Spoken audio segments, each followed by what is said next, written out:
اور سب سے پہلے آپ کو اہم خبر دیں، سپریم کورٹ کے آئینی بینچ نے پریکٹس پروسیجر آرڈیننس کے خلاف دائر درخواستیں خارج کر دی ہیں۔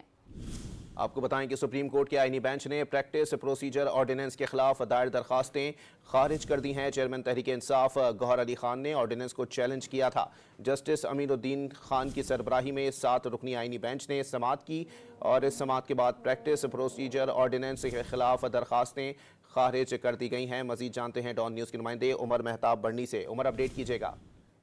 جی بالکل، سپریم کورٹ کے جسٹس امین الدین خان کی سربراہی میں 7 رکنی آئینی بینچ نے پریکٹس اینڈ پروسیجر آرڈیننس کے خلاف دائر درخواستوں پر سماعت کی۔ دوران سماعت جسٹس امین الدین خان کی جانب سے ریمارکس دیے گئے کہ پریکٹس اینڈ پروسیجر آرڈیننس ختم ہو چکا ہے۔ جسٹس محمد علی مظہر نے ریمارکس دیے کہ آرڈیننس کے بعد پریکٹس اینڈ پروسیجر میں پارلیمنٹ نے قانون سازی کر دی ہے۔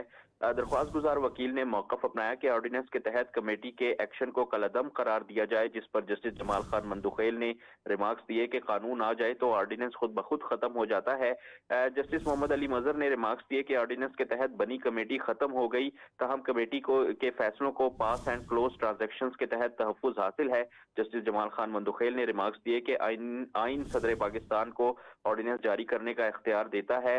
واضح رہے کہ افراسیاب خٹک، احتشام الحق اور اکمل باری نے بھی آرڈیننس کے خلاف درخواستیں دائر کی تھیں۔ اس کے علاوہ chairman P T I barrister Gohar Ali Khan نے بھی آرڈیننس کو چیلنج کیا تھا، جسے آج سپریم کورٹ نے جو ہے وہ خارج کر دیا ہے۔ جی بہت شکریہ عمر۔